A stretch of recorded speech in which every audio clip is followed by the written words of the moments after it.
Hello, today I'm going to show you how to make this cream cheese, and you only need 2 ingredients to make it. As you only need 2 ingredients, it's really budget friendly, and later in the video I'm going to show you exactly what you can get for your money. So let's get started. Just need some lemons and 2 litres worth of milk. So for this recipe we're going to need a huge pot so that we can pour in our 2 litres of milk. So get that on to your measuring scale to get our milk into our pot. Because we're making cream cheese, which is really rich and creamy, of course, we're going to need to use whole milk. Not semi-skimmed and not skinny milk, just full fat. We want our cream cheese to be rich and tasty. What's more, don't use ultra pasteurized milk, we just want normal milk. Rich, thick and creamy, whole milk. So once that's in the pot, we need to heat it up and get it to a boil.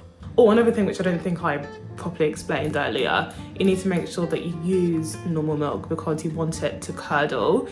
If you use like ultra pasteurized milk, it won't curdle into the curds that you want for your cream cheese. So just make sure you pick up whole full fat milk in order to get the best results, essentially. So while our milk is heating up, let's get our acid. So I'm going to use lemons.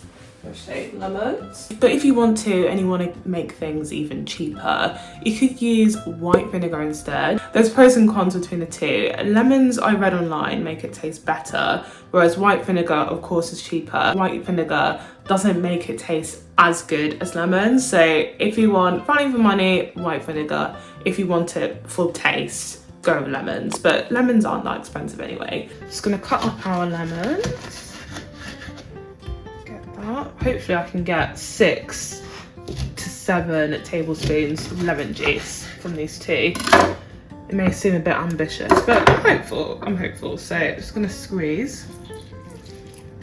Another thing as well, which I didn't actually consider, white vinegar would be way easier. You don't have to like chop anything up and squeeze the lemons, but it depends on what you want already. I want this for taste, so I'm gonna stick with lemons.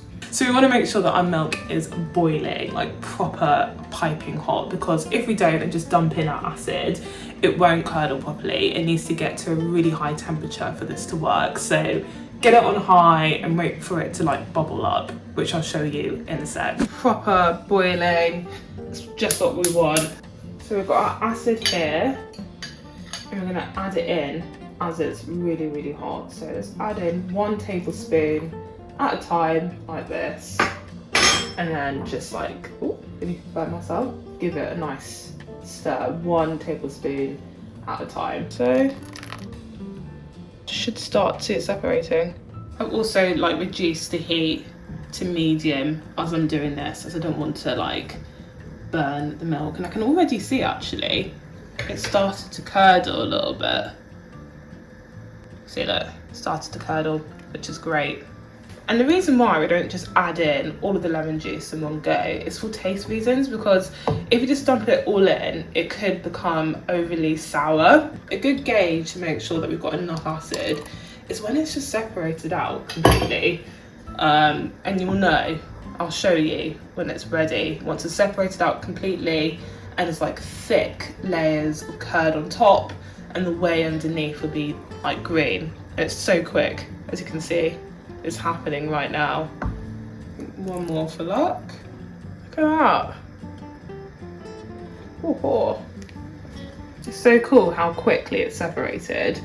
And I'm gonna stop adding lemon juice. I feel like it's separated. I only added in, I would say, about 5 tablespoons worth of acid. Just get your pot here, you can see, and pour it through a sieve. Oh. So don't chuck away the whey which is underneath. It's actually quite useful. I like to use it in baking recipes which calls for milk or water, because it just makes it really tender. So keep it, store it in the fridge. You don't have to chuck away all that liquid, which is of course the whey. Move this and get this over the pot so that it can drain through. We want to make sure that all our whey drains out of our cream cheese, because it can make it quite watery and quite loose. So it's just best to leave this here for, I would say, like 20 minutes, so that it can just drain through and it can be left really thick and creamy. So in it goes. And hopefully when we blend it, it will become a bit more like cream cheese and get it to a really nice spreadable consistency, because at the moment it's pretty like solid and dry. So in the blender it goes. Now we're going to add a little bit of the whey which we put aside earlier. Add in a few tablespoons. That should be enough. Ooh. And blend it. Got it on the wrong way, but it should be fine. Fingers crossed. To be honest, you have to be quite patient. It won't come out instantly smooth. You need to run it through the blender for a couple of minutes, which is what I'm doing now, and it will become smooth. You just need to be a little bit patient. So I'm doing that now, and I'll show you what it looks like once I finish blending. So this is the end result of our cream cheese. Just look at that. Oh my goodness. Okay, I'm really excited to weigh this and see how much we actually got from our ingredients. I want to add in a little bit of flavouring to give it, you know, a bit of taste. So here's our salt. I'm just going to add in a little bit because we don't want it too salty, do we? So just going to sprinkle in a little bit. Blend it. Ooh. So I've got our weighing scales set up and ready. Not bad at all. Just gonna scrape out the last bit. Every little counts. Oh my god, one last bit. Nice. Yeah, 480 or 482 grams. Now that's pretty decent. And you also have to bear in mind that this will thicken up in the fridge because it's still quite warm. So as it cools, it'll get richer and thicker, which is what we want. Almost the perfect consistency for me, which is great. So this is the cream cheese one day later, and just look how thick it is as well. Like, it's thickened up, 100% it's thickened up.